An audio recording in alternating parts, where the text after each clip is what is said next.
Morning, everybody. Nice to see the people that I haven't seen for a while here, and some people I've never seen. I'm going to talk for a little while. My name is Justin. If you we haven't crossed paths. Can you hear me back there? Okay.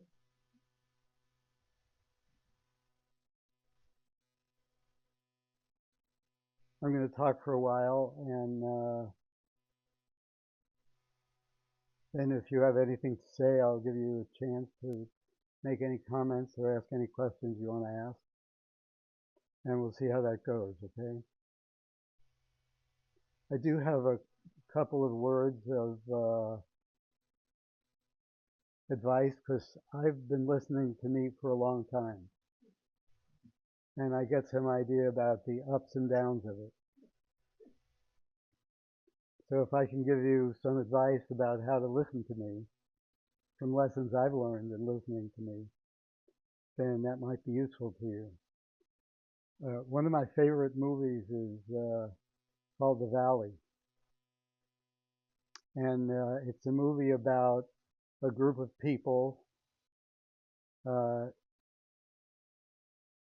including some city people and a little kid who traveled overland in New Guinea in street clothes. Obviously not a possible, carrying a steamer trunk.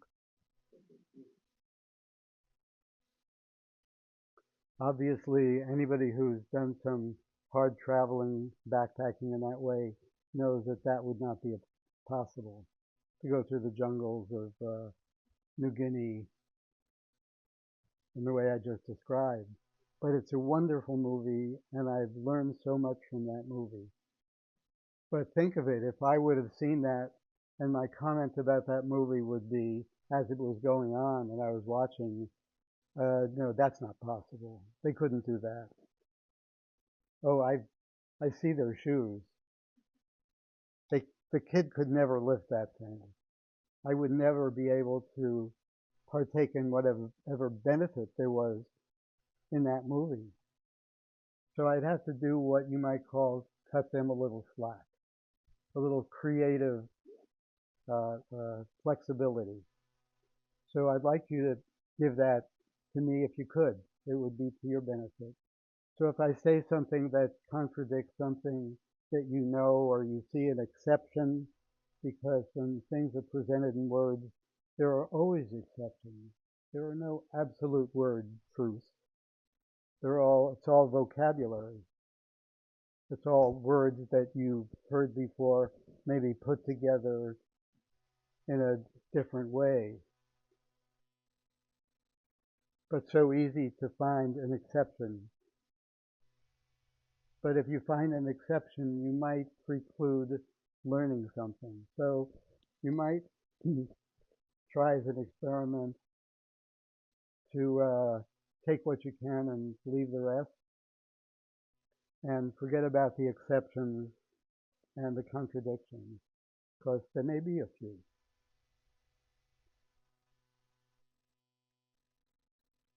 Okay?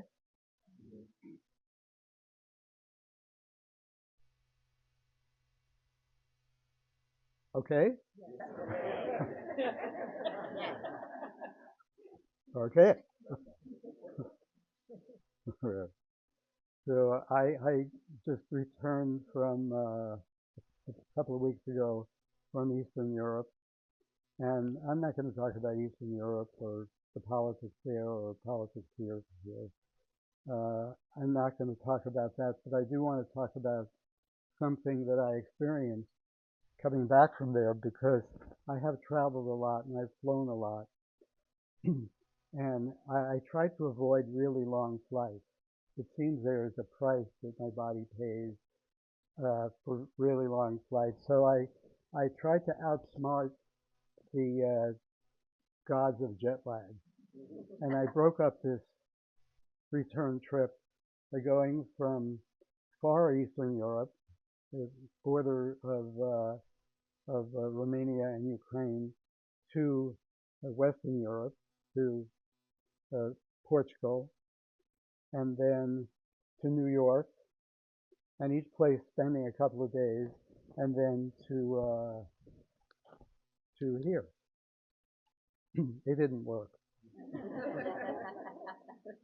Uh, I definitely my sleep was thrown off for some time, but it was interesting because I had never really reflected so much on the function of sleep, the need for sleep, the addiction to sleep, everything to do with sleep that one contends with when it's not so available, or when you're going to sleep at 3 and waking up at 5 a.m. and like that.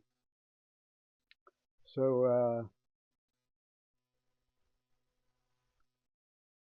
what I got to really dwell on was what hard work it is to sleep. You have to deal with the light in the room, the time of day, the noise that's there, which for some people, they go from the city to the country, they can't sleep in the quiet. Other people go from the country to the city, they can't sleep with the sirens going on. There's the temperature in the room. There's what do you do with your arm if you sleep on your side? There, as your age starts to advance, you got the peeing issue. This is hard work. And then if you happen to be in the position where you're sharing the situation with somebody else, everything is geometrically multiplied. So sleep is really, it's an endeavor. And I probably, if I threw it out to you to add more things, you could probably add more things to the undertaking of sleep. And basically, there's the mattress and the pillow and the blankets and the weight of the blankets and the composition of the blankets and the roughness of the pillow, which is something if you travel, you're contending with all the time. So this is interesting because we have we think we go to sleep to get, in a way, relief from the day. Now I know there's also the body has a physical need to sleep. All mammals sleep, and that's the story. But the amount and the importance of sleep to us and what we actually seek in it is relief from the ardors of the day, of the stress of the day, of the noise and the commotion and the actions of the day, of the decision, oh, I didn't even add dreaming, another whole thing you have to deal with in sleep. Everything that happens in the day, the millions of decisions that you have to make, the relief from that, and then you sleep. But it's a full-time job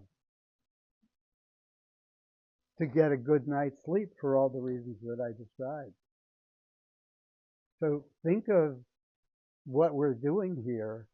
Think of what's happening. Think of how stressful days must be if we seek a full-time job of sleep for our relief.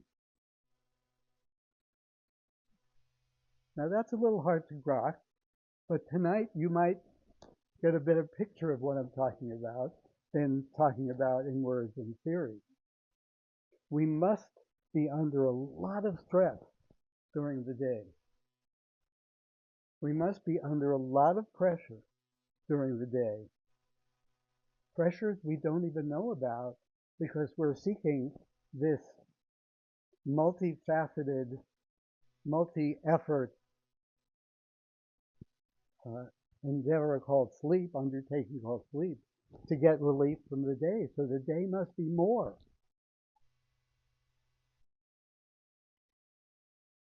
And I believe that it is. And I want to present that it is. That our lives are very stressful. And so much of our effort goes into relieving that stress. That is, in a way, our job. we have difficulty and we effort to relieve ourselves of that difficulty. We go down and we have to struggle to get back up. And then we go down and we have to struggle to get back up. We may only go down a little, but still we have to struggle to get back up. And there are people that have what you might call esoteric aims, or finer aims, or spiritual aims. How in the world could there be energy really for that in actuality if we're involved in such a cycle? So what I've presented to people is some of the elements that I think have to be addressed in order for our lives not to be overwhelmed by this particular cycle of stress and relief, stress and relief, stress and relief, difficulty and relief. So I've presented a few. I want to tell you about a couple of them.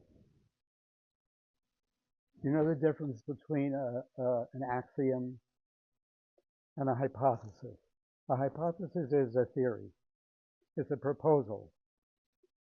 This is a maybe. This is a hypothesis. This is a possibility. An axiom is something that has been proven to the degree that it makes sense. It is now common knowledge. We can proceed once we have established that a hypothesis becomes an axiom because of our exploration, examination, experimentation, etc. So I'm presenting these things, and I present these things to people as these are hypotheses. Hypotheses. This isn't the way it is. This is a possibility. This is a good possibility, or I wouldn't present it.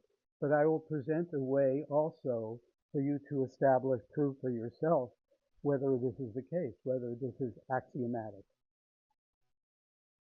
Through your efforts, not my proclamation, you will prove that it is or it isn't. Through your own experimentation and exploration with tools that I can give you. And I have. So I want to talk about a couple here. And as I said, here it comes, that when I present these two, there are exceptions. We probably claim a few too many of exceptions because we like to be the exception. But roll with me a little bit because I'm going to present them only as hypotheses, not as something that you should believe. And when you walk out of here, when you leave, you can believe anything you like. This is not a programming session, although some of that music seemed a little bit hypnotic at first. The first one is that negative emotions, bad feelings, the first hypothesis, negative emotions, bad feelings are always a sign of discord, of disharmony, of something not right within you. Not within them, within you. Always. That negative emotions, your bad feelings, any bad feelings that you have, any bad feelings that you have, reflect something in you that's in discord, that's in disharmony, that's not healthy as it could be. The same as a physical pain indicates there's something that's not working right. An emotional pain, a negative emotion, indicates that something is not working right in you, not in them, not in it, not in the world, not in any of the things that took place in this last 2 weeks for some of you. That's one of the hypotheses, and happens to be, this is important, if it happens to be that through your efforts of exploring that hypothesis, it becomes an axiom, you have a certain benefit.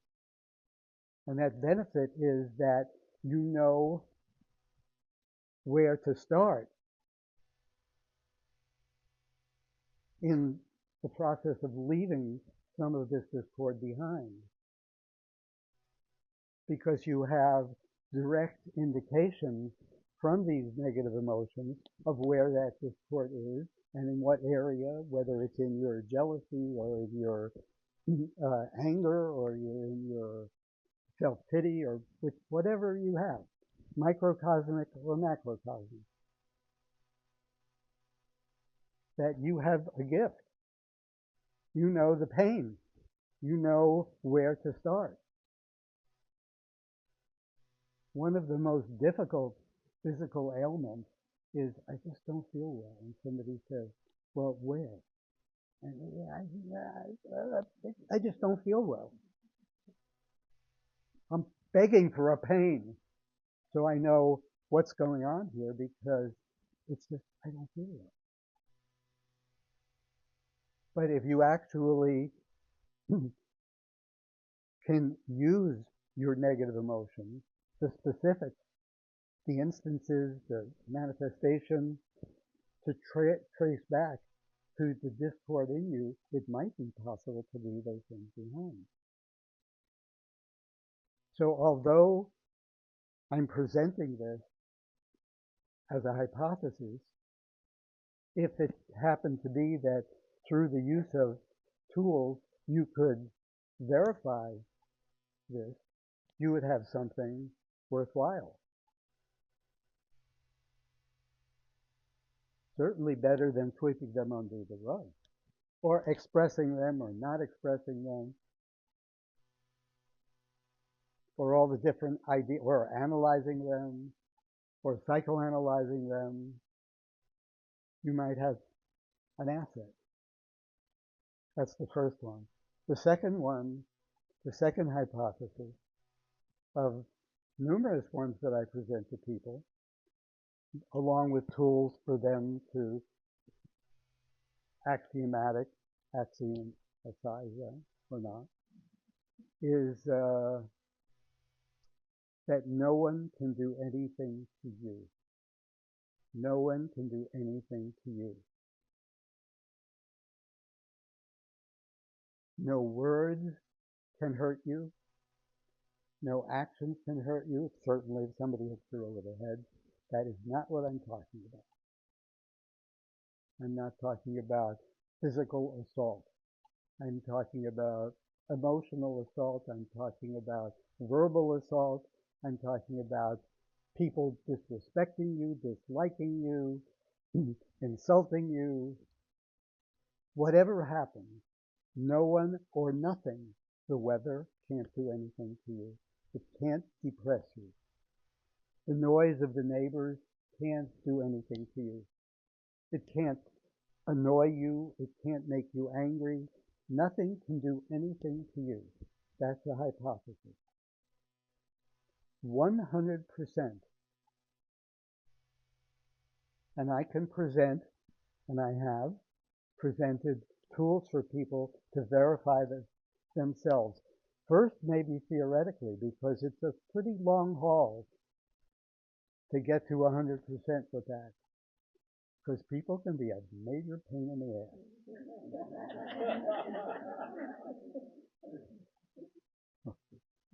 But as a pain in the ass they are, and as you are, and as I am, it can't do anything to you. Because the strings are in you. And if they're not plucked, and only you can pluck them, can you feel that something is being done to you? Now, it's not like there are not impressions of all kinds, but the strings are in you. If you learn this, and this hypothesis becomes an axiom for you, you can then discover some reality of what's going on, free from blame, free from excuses, free from self-pity because of circumstances. What a greased wheel that is. What a smooth trajectory could be if you know what to work on. Not them, you. Think of the accelerated process it would be if this work, whatever was necessary to go from coarse to fine, and finer and finer and finer, only uh, related to your purification, not theirs, not its. Certainly it would be better if the atmosphere were clearer. Certainly it would be better if. But your peace has to do with you. All the strings are in you.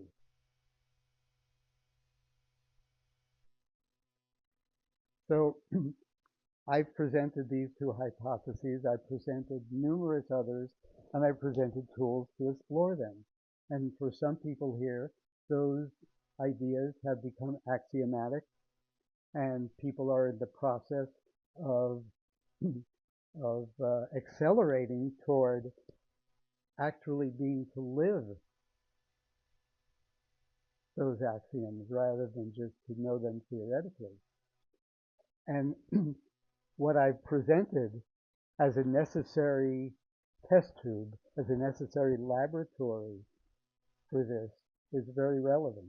Because it may be the stumbling block, not these two ideas or any of the other ideas, but this environment that I presented as necessary might be the stumbling block for people. So I want to talk a little bit about this environment, this laboratory that I presented and I consider as necessary. A few years ago,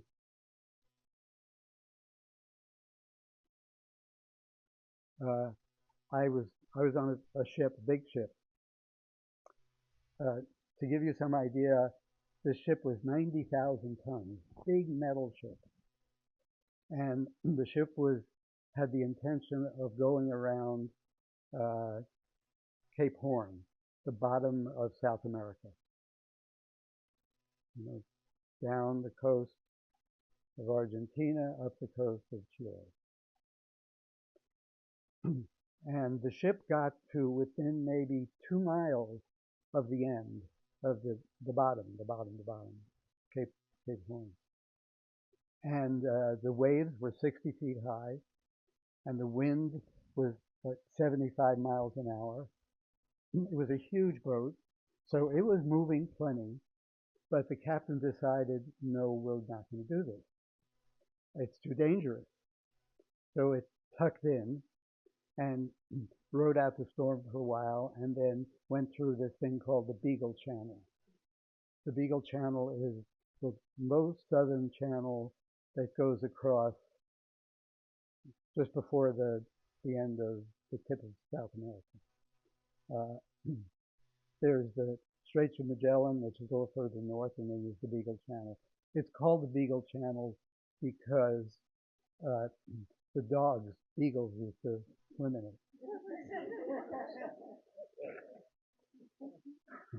It's, it's called the Beagle Channel because the ship, Darwin's ship, the ship Darwin was on, was called the Beagle, and it was 250 tons. It was an English sailing ship, 250 tons versus 90,000 tons.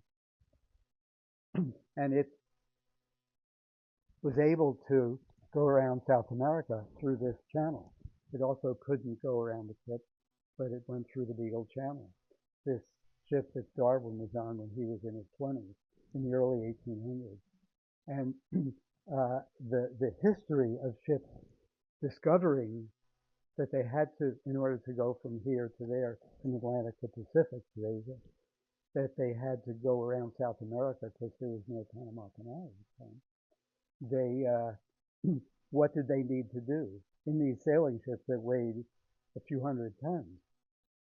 Uh, what they had to do is they had to have a captain that knew exactly what the fuck to do, because 1 out of 3 ships making that turn didn't make it. They either had to turn back or they went down. 1 out of 3 ships. Can you imagine? That's a lot of sacrifice. And even after they knew that that's what was happening, they got better captains because they knew it was a gamble. They needed someone that knew what could happen. They knew the downsides, the upsides, the subtleties, like that. But these ships were not one person operating. So it couldn't be just a captain. It had to be a crew, and that crew had to cooperate. They had to be one-pointed. They had to be able to operate spontaneously because shit happens.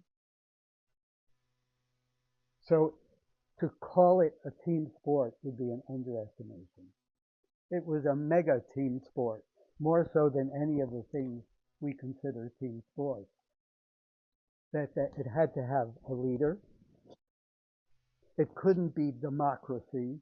It couldn't be, what is that term, consensus. Imagine consensus operating that ship. I wouldn't want to be on that ship and have my vote heard. And I have done a little sailing, but I wouldn't want to. I would want to, yes, sir. Yes, sir. Tell me what to do and I'll do it.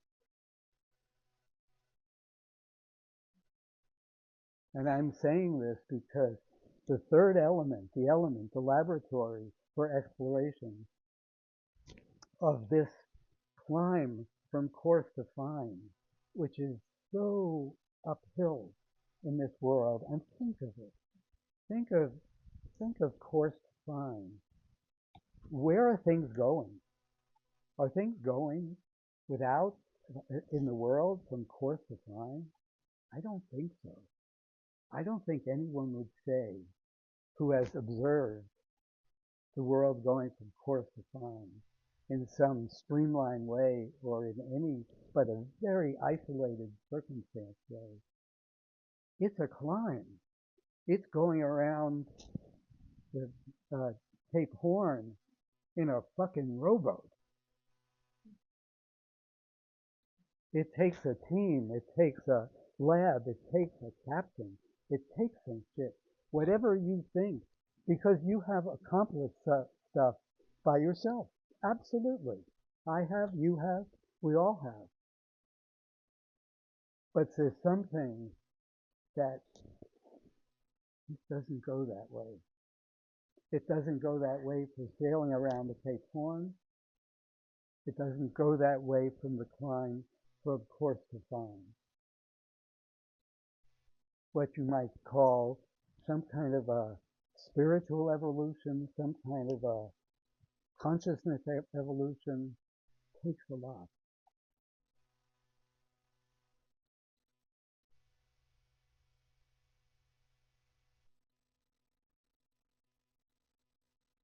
And I want you to understand that my concept, well, let me tell you this. A few days ago, one of the people here that I've known for a long time is corresponding, emailing with somebody in Australia. Maybe they're even on the Zoom call. I don't know. It would be 3 in the morning. If you are, you know what I mean about sleep.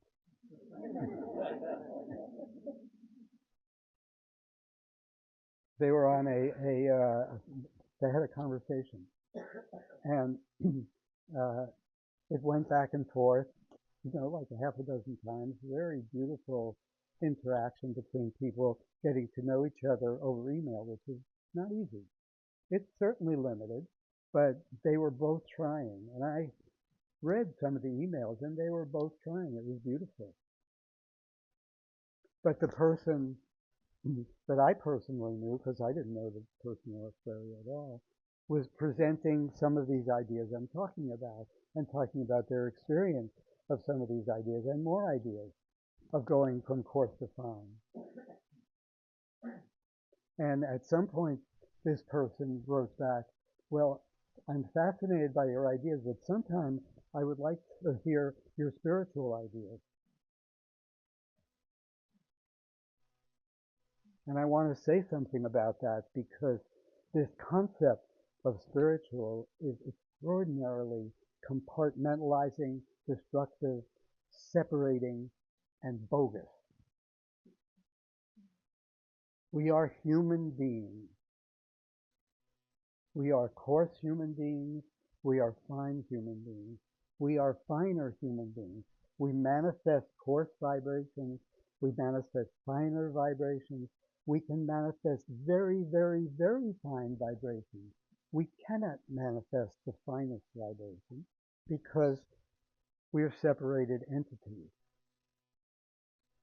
But we certainly can manifest finer and finer vibrations, and how fine the vibration is really in question. It's a possibility. And we could label the finest vibration spiritual, and we could name the coarsest vibration whatever we would name it, or whoever we would. But there's a continuum there, and the continuum doesn't see itself as as compartment. It doesn't see it. It sees itself as coarse and fine, coarser and finer, but it doesn't see itself as this is a group for A, this is a group for B, this is a group for C. Very fine vibrations are manifest by people when there are natural disasters. Or some of us just came back from the border of Romania and Ukraine and tried to do some social work, some helping of some orphans of the Ukrainian war there. And we met some people there that were incredibly selfless and helpful in their endeavors. Very fine vibration. And those people were also capable of the other. It wasn't they were spiritual, they were not spiritual. It was all like part of the human experience, the human possibility.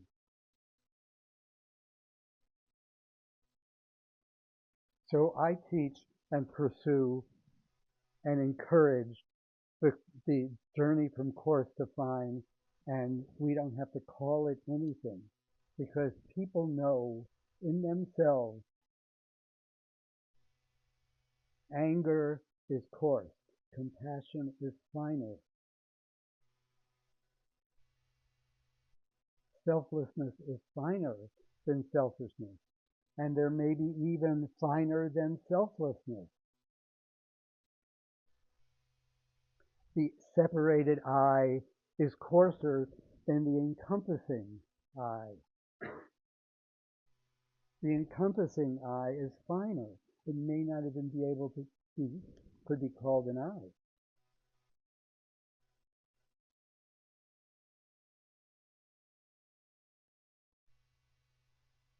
And I'm saying this because the compartmentalization of ideas is you're doing this and you're doing this and you're in this group and you're in that group and concepts like that are not helpful.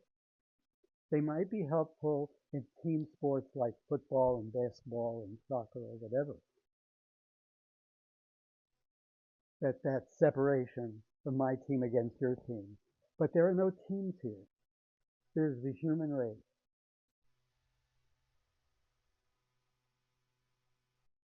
And if you want to be part of the quest for being the manifestation of a finer vibration,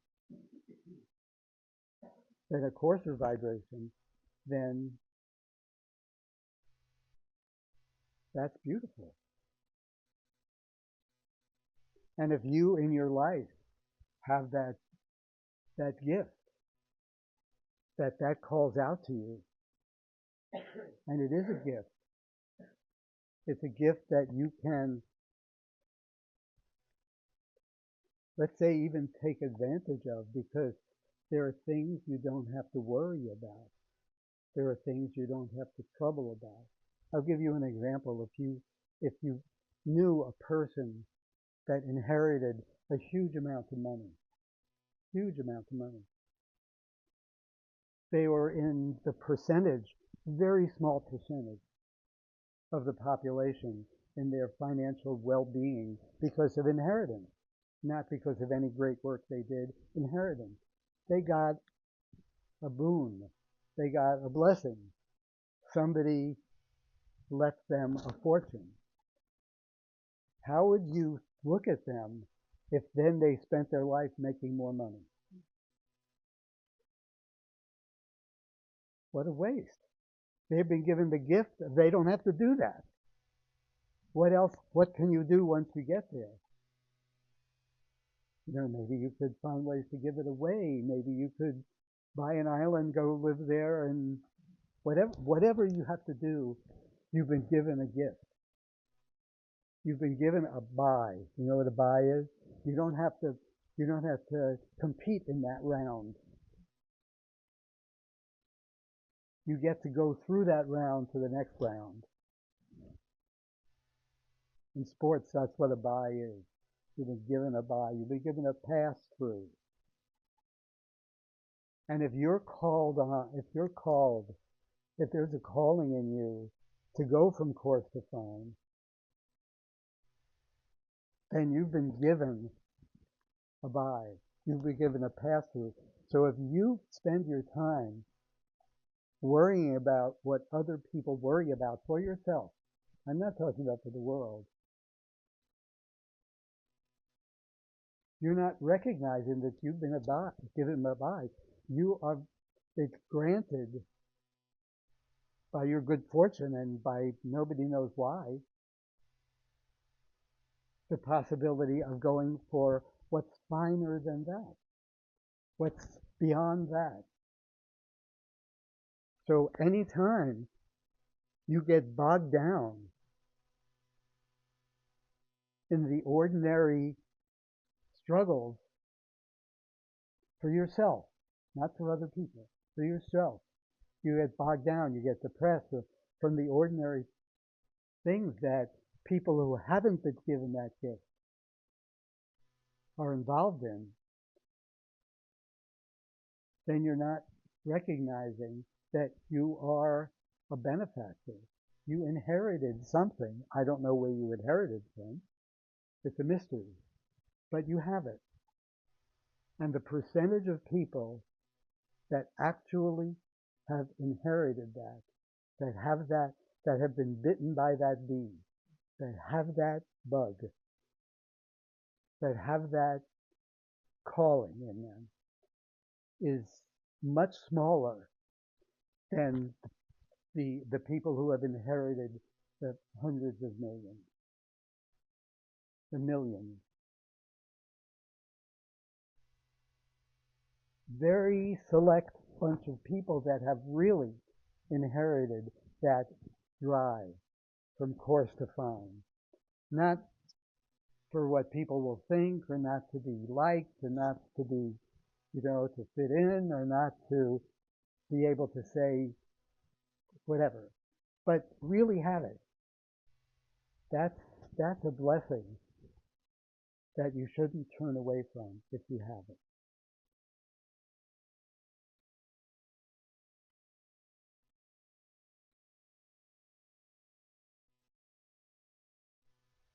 So today I've talked about, so far, the the situation with sleep, with ordinary in the night sleeping, and what a challenge that is to get a good night's sleep. but not as much of a challenge as it is to go through a day without stress, without growing stress. So we need this night relief. Then I talked about the way I'm addressing that situation and the way other people, some other people here in this room, are addressing this situation because of our working together with those two concepts of, and others, but those two, of recognizing negative emotions reflect discord in us and using that precision to see what the discord is that it would be manifest as a negative emotion. And also the hypothesis that any difficulty that we have of any kind is our own doing. It may have, there may be all kinds of shit happening out there. If we take it in and suffer from it, not for compassion, but we suffer from it, then it's the chords in us that are being plucked. And the laboratory I'm presenting as needed. You see that movie, Master and Commander, Russell Crowe? Well, I'm playing Russell Crowe in that movie. Get over it. He's gotten very overweight in the last years.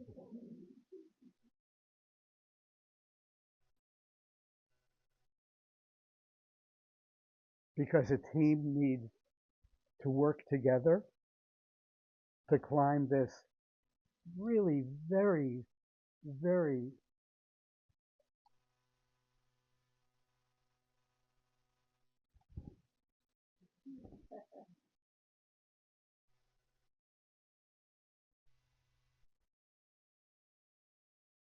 and finally the blessing of being interested in the subject to a point that you would actually do something with it. Not that it would become another subject in the subject you're interested in, of which you see something or nothing, but that you actually want to pursue going from coarse to fine.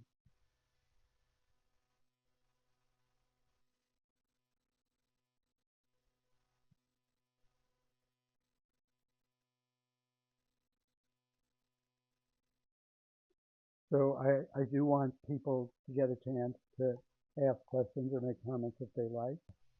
I think the people who are on Zoom can ask questions, but they would have to type them into the chat, and somebody here will read them, and maybe I can address them or not. And so we can take a few minutes to do that. If people don't have questions or comments, we don't have to do that. And we'll see where that goes. Anybody want to say anything or ask anything at all? Okay.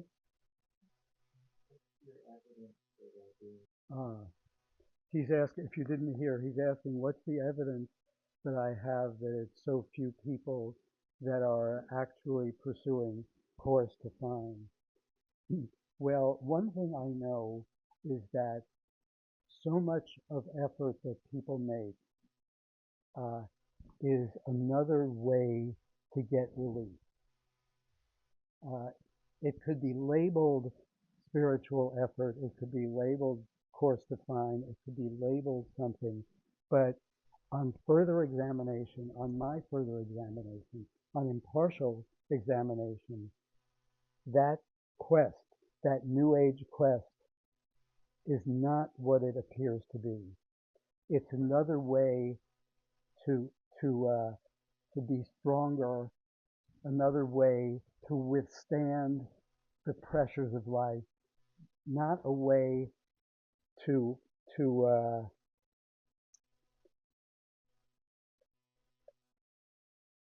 something. I know it.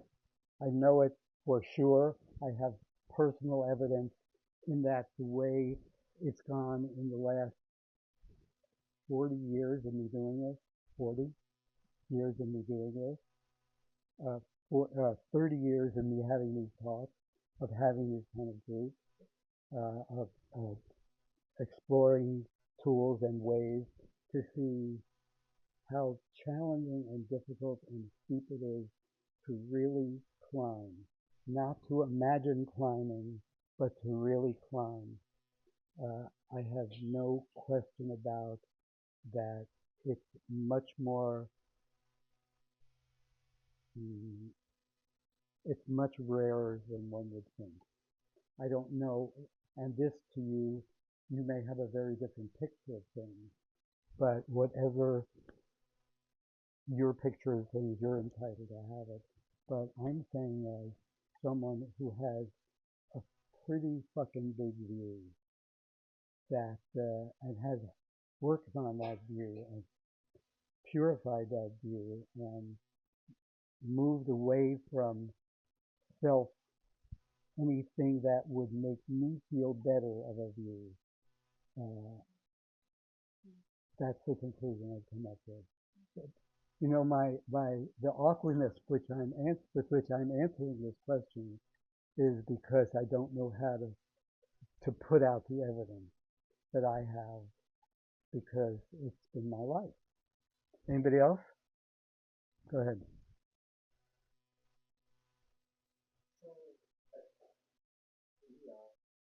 If you're asking me how would one know or how would I know? One know for themselves?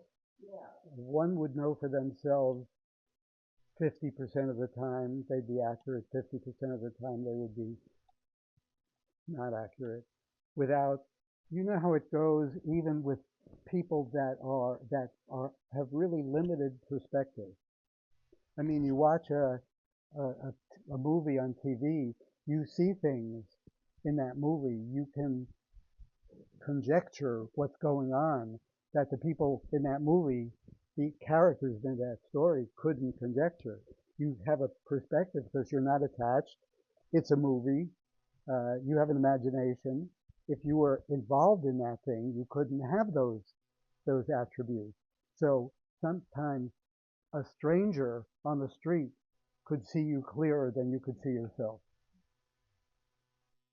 And and certainly somebody who wasn't a stranger, who had more views of you, would be able to see you clearer than you would see yourself. Not all the time, but in those moments that distortion happens, and distortion happens.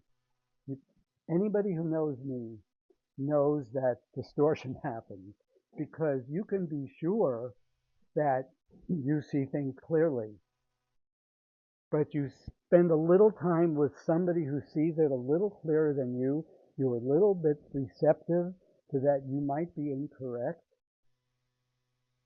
They're not trying to manipulate you or get your love or your money or your property or your compliments or you establish that they don't have an agenda in relation to you, but for some reason they can see you, then you learn that, wow, I really thought I knew myself in this moment.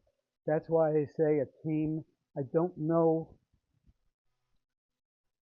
maybe Ramana Maharshi did it without a team. Maybe he's full of shit. I just don't know, and I don't care. I have never met anybody, myself certainly included, who comes close, comes close to being able to do this thing called 10 times the complexity of sailing around uh, Cape Horn by themselves. So the whole story is I don't like teachers, I don't like groups, I don't like teachers, I don't like groups. Well, I don't like teachers and I don't like groups either. Because because teachers teachers cause people to follow them. I fight every day, in every way I possibly can, in every word I utter, to try to avoid that sickness which I know is inherent in teachers and groups. I know it's there. I know it's lurking around every fucking corner. And no matter what I do, I'm going to run into somebody who's going to comb their hair back and part it down the fucking middle.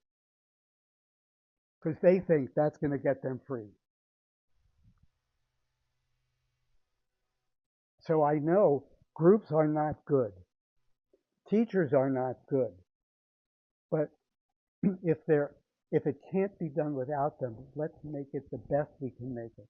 And I'm trying to make it the best I can make it in a really difficult uphill situation where part of humans are looking to give me something to follow or being completely, what is the term, dis, disappointed with the people that they have tried to follow. Anybody else? Okay. How do you accelerate? She's asking, if you didn't hear back there, how do you accelerate the process of understanding that the strings are plucked in you? They're not out there, they're in you. The, the stimulus is out there. Somebody shouts at you, somebody insults you. The two possibilities are that you feel compassion for their pain, because if they're insulting you, if they're driving fast and they're mad at you and they cut you off and like that, they're having a bad day. Now, if they cause you to have an accident, that's one thing. We're not talking about that. We're talking about being offended because of their pain. It's not really required. The potential to feel, wow, this person is going through some stuff. Or you're on the line at the supermarket and somebody's complaining and complaining and complaining. They're standing right behind you, and you're getting annoyed with them. It's not necessary to get annoyed with them. The string in you could get of compassion to get plucked, or anger to get plucked. The string is in you. Now, the more you explore that with the tools that I've given you personally, so that you can make that separation, so you can explore that situation, see the, the circumstances that proved to be that the string was in you, and keep doing it and keep doing it, and not wait for crises, because people are explorers of the macrocosm. Everybody wants to talk about their latest crisis, but negative emotions happen when you reach out and you touch this and you knock it over, or you tip it and it's in danger of being knocked over, or you're looking for your book and it isn't where you put it. Life is made up of multiple experiences of that kind that can be explored. They are negative emotions. They are microcosmic. They are minimal, but they are a little bit of discord, annoyance with another person, blame of another person for your feelings. Even if it's a little, why did they slam the door? Somebody leaves early and you feel, oh, disrespectful. Why'd they leave early? Slam the door like that. You could also feel their situation. They came in, they sat over there in that end of the room. They wanted to leave the whole time. finally, finally there was a pause. They walked out there. They know everybody's thinking they're best, like that. You could think, well, that must have been rough. Or you could get annoyed. Over and over and over again, little things, till, as I've said before, there's a tire. If there's a hole in that tire, the, the millions of square millimeters in that tire, one little puncture and the air goes out. So you got to do it till you know that it's in you. It's in you. Peace is within you. Discord is within you. Anybody else? Okay. If everybody heard, somebody on Zoom is asking the question, what do I think about the AA 12-step program? I think that anything anybody does to go from coarse to fine, and they're certainly doing that, is admirable, remarkable, especially somebody who is sincerely doing that. Now, the drive for doing that is very clear to those people. You don't go to AA because, let's go to AA. You go because you hit a pretty low point, sometimes a very low point, and that stimulus causes you to want something. Certainly you want some relief from the pain of having some solo, but once you have the relief from that pain, do you and you get a level of fineness in relation to the coarseness, do you still then want to go to a level? Do you still then want to go from a level of fine to finer? And then from fine to finer? Maybe yes, maybe no.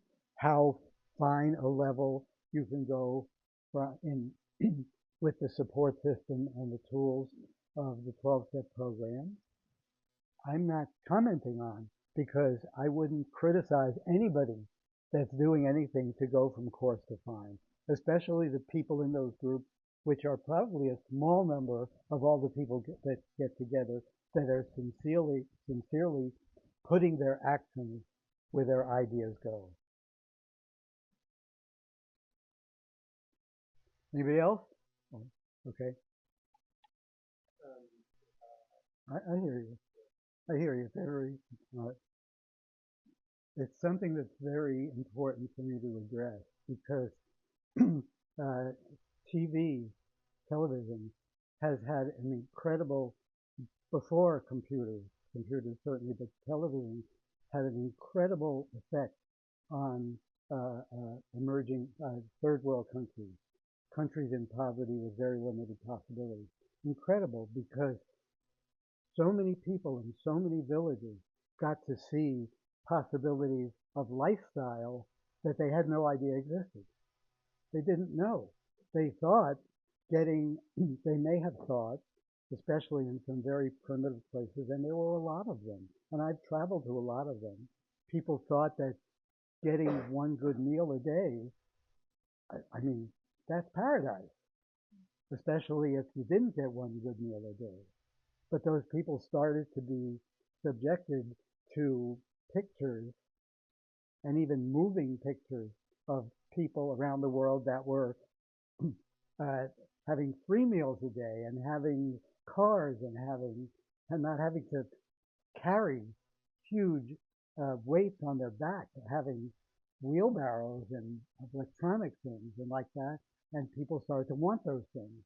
How could you not want those things if your life is carrying?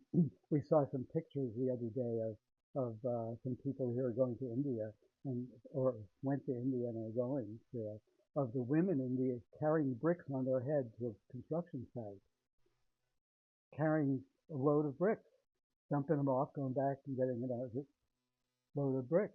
Now, at some point, those people get to see somebody who gets to move their bricks in a mechanized way and say, well, let's all pool our money and get one of those things. But before that, they didn't know that's the way you do your bricks. So the picture of what's possible has to expand for any question, because if you think uh, everybody in this room probably is, we don't miss meals, or if we do, we miss them because they're dieting. We don't. There's troubles we don't have. You know, the people in the Middle East and the people in Ukraine, they're getting they're getting bombs dropped on their head. You know, they don't, we don't have that. We don't have that. So we have a situation we think this is pretty good, and it is pretty good, but it's just a little bit of what's possible. The human experience is so far beyond what you know, so far beyond what you know,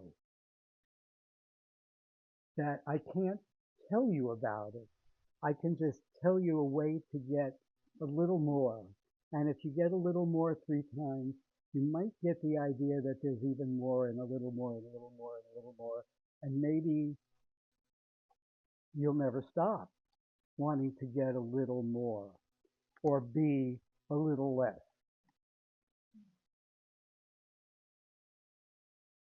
Because the possibility of, of connection, actual connection, not theoretical connection, not hypothetical connection, not pretend connection, not dogmatic connection, but actual connection to the energy that sustains everything and sustains us and is behind our breath,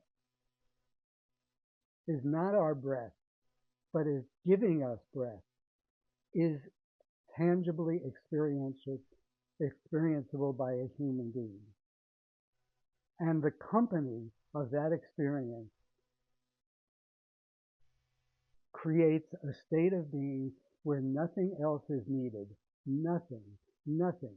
Everything you've ever done for comfort, and I don't mean comfort in a negative way, for support, for security, for assurance, comes in one package.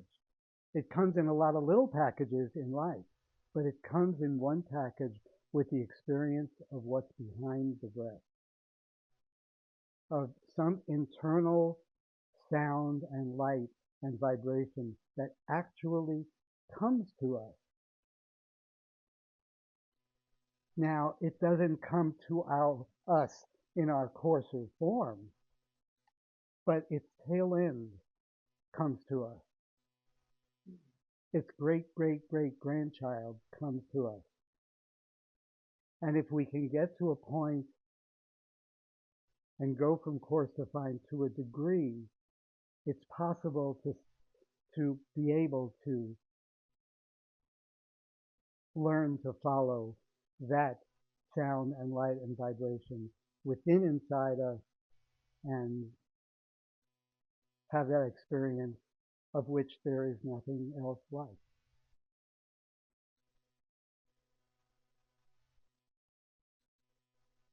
Anybody else? Go ahead.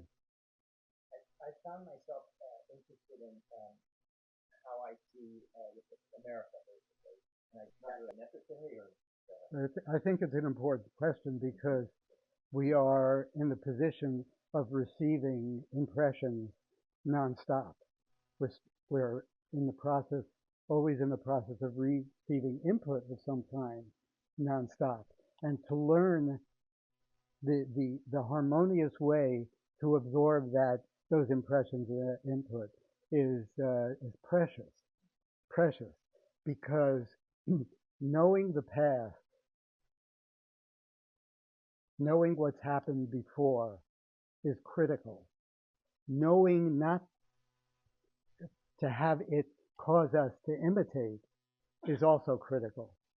So there are two ways we can learn from what's taken place and the input we get in the present, in the past, to know history, to know what's gone on, to know what's going on, but to learn that it's not that the harmonious way to absorb that is to have some impartiality within us, to have some organ within us that's able to learn from those things, not to mimic those things, not to repeat those things as though we know them, or repeat them as it was, but to relearn them. And that has to do with history, that has to do with science, that has to do with spirituality. So anybody who quotes anybody from the past, I don't care if it's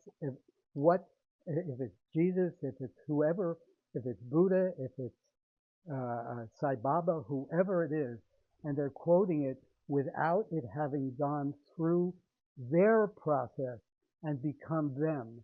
So really they're quoting themselves with another word, and they verify that quote for themselves, and they're saying it. It's them saying it. They may be saying it for credibility. They're giving it to somebody else. But I don't quote anybody.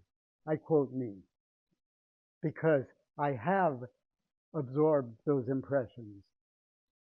And the ones that have become me, I say, this is my idea. I'm not, this isn't a this group or a that group or any kind of group. This is a group of verification. And so if you get some input that say plastic utensils that are painted black are bad for you, and you pass that on, you're fucked. If you pass it on after you did the experiment to know that that's the case, then there's some value to what you're transmitting. So everything that I transmit, I have verified. I don't pass on anything. I'm not I'm not the voice of anything that's happened in the past. But I have learned myriads from the past. So how do we do that? How do we learn to learn from from the past and the present without being transmitters of something without having verified them for ourselves? That's the question. That's the challenge. To actually believe that somebody could have done or does something that I'm describing is unbelievable because everybody is repeating something. And especially with the jargon, the terminology. You pick up a new kind of a word that you hear somewhere and you repeat it like it means something. But all it is it's a new word. Anybody else? Go ahead. Uh, if they're asking if you have less negative emotions, is that a sign you're going from coarse to fine? Is it you feel better? Really, it's not so much the negative emotions that are the problem. It's the attachment to them that's the problem. I mean, clouds come over, clouds come over. Personal preference is beautiful. There's nothing wrong with personal preference. Individuality is beautiful. There's nothing wrong with individuality. It's not like individuality is a problem. It's attachment to that individuality that's a problem. It's attachment to those negative emotions. It's going down with them. And I don't mean going down with them. I'm not talking about crisis. I'm talking about going down with them at all. It doesn't have to be that. You recognize something isn't to your preference. You're on the road and somebody gives you the finger. What? Oh, I wish they'd done that. No, that's not, but where you go with that is the problem. So personal preference is something that I would never talk against. We're all unique experiments on the part of the creator. That uniqueness is something of beauty. Personal preference is fine. Attachment to it, to a point that we want to defend it, we want to fight for it, we want to kill each other for it, we want to compete with each other for it.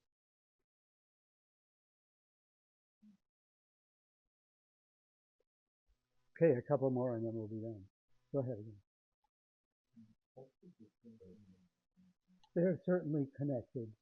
Well, anytime you come to a question of coarse to fine, there are going to be connections there. It doesn't really, even physical restlessness, being able to, people who try to meditate, they find the first thing they discover is that the body has a mind. And it said, no way I'm going to let you sit there. And whoever knew, because you're moving around, not you personally, but we're moving around, and anytime we go here, go there, do this, do that, reach for this, and that, stand up, sit down, and we obey. So we never know, but then we try to meditate, disobey, we discover that there's something going on there, and whoever even it was there, that restlessness is connected to those negative emotions, is connected to that blame. It's all connected. Discord is a very diabolical, comprehensive package. The only way that I know to address it is to break it down into its components. I don't know that there's another way to address difficulty as a whole. So I have broken it down. People historically have done that too. And I've redone it in the ways that I think are most useful because I know historically people have broken it down to the exploration of dreams. Now, I happen to know that exploring dreams is a 100% waste of time. Absolute waste of time. There are so many things you can do. The exploration of dreams, which people in great regard have pursued. And you can understand things from them, but you can be so misled to them. And I'll tell you why. Uh, when I went to college in West Virginia for a while, and there's, I was a New York City person. I didn't really like being in such a rural place. There was nothing to do, so I got a radio, and I would tune my radio. And West Virginia is kind of in the middle of the country, and at that time, people were starting to get more and more watts per channel, the with power to their stations. So I could pick up like hundreds of stations. So I could feel like I'm in St. Louis, I'm in Chicago, I'm back in, I could do that. But it was just like a little turn, and there were two stations. Well, dreams are like that. Dreams are electricity that's moving, and you tap into it. Is it your dream? Maybe it is, maybe it isn't. So you're going to spend time analyzing a dream that you can't be sure it's yours. You may have just tuned a little there and you're picking up somebody else's dream. And I'm not saying making this up. I mean, there are, everybody knows that you can't say, that's my dream, that's my dream. You can, I don't want to get too far into this. It's too specific, and you may think I'm a whack job.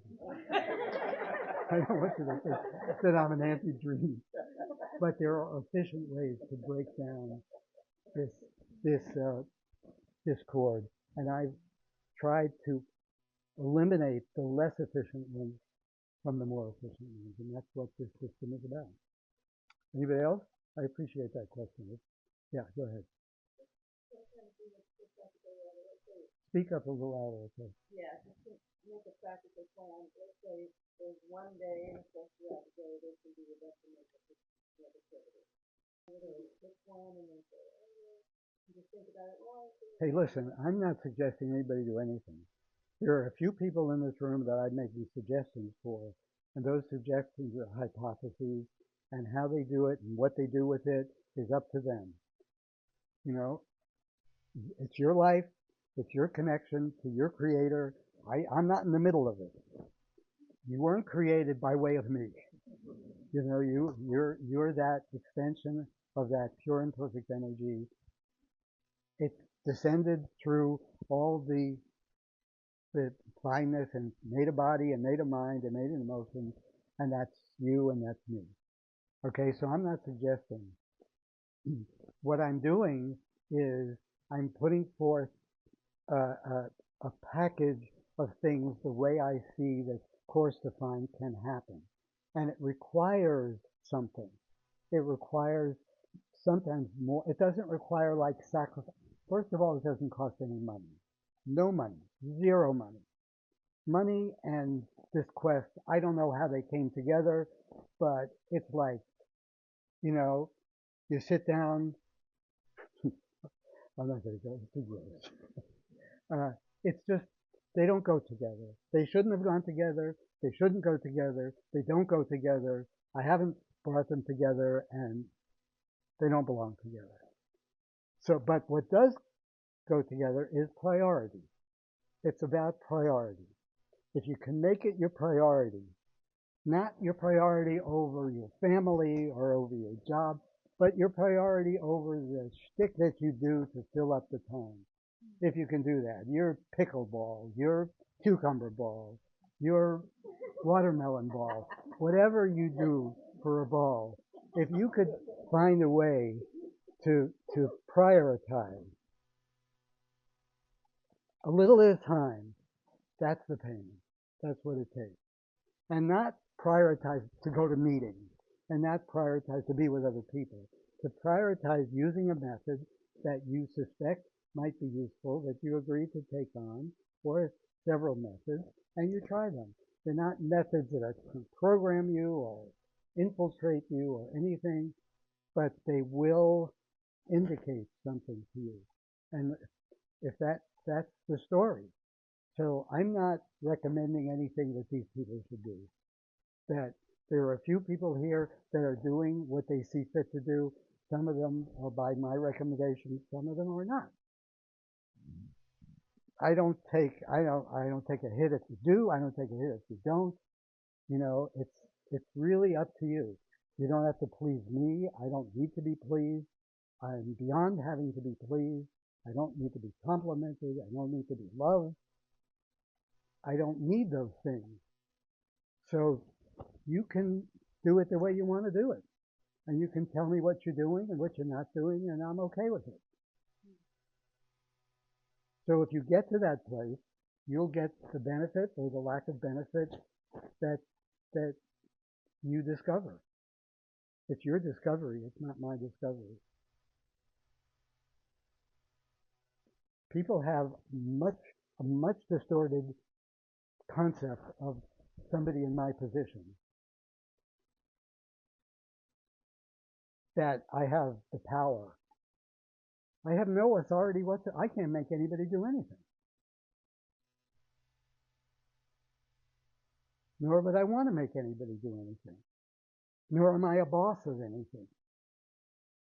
I can indicate a possibility. I can talk about my own experience.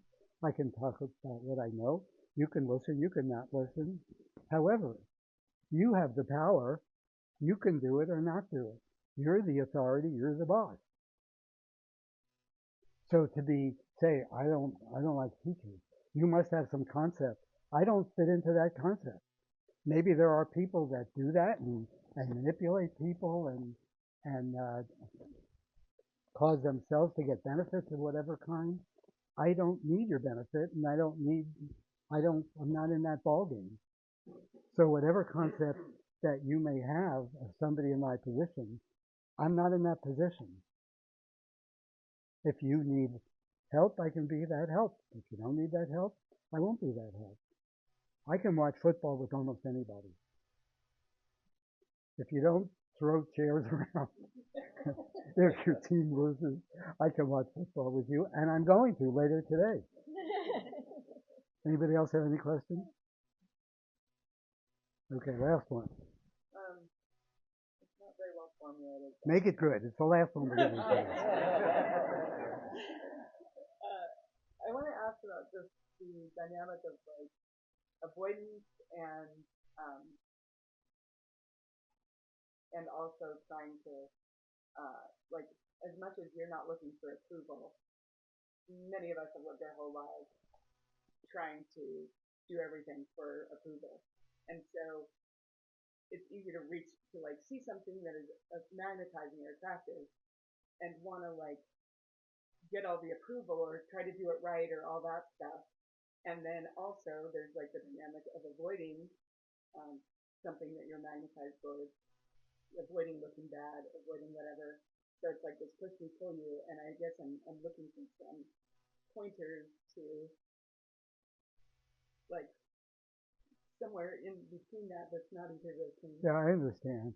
Well, if you're around people that are faking it, it's tough to let down because they're faking. Say I'm not that familiar with the office workplace. A little bit because I've seen videos. I've seen some of those movies and things like that, so I know how it goes. But everybody is kind of pretending, whatever they're pretending, to get by, to get on, to excel, to make impressions, to whatever people do in that situation. And if somebody's going to come in there and they just want to let it all hang out, it's impossible. It's impossible because the environment supports pretending.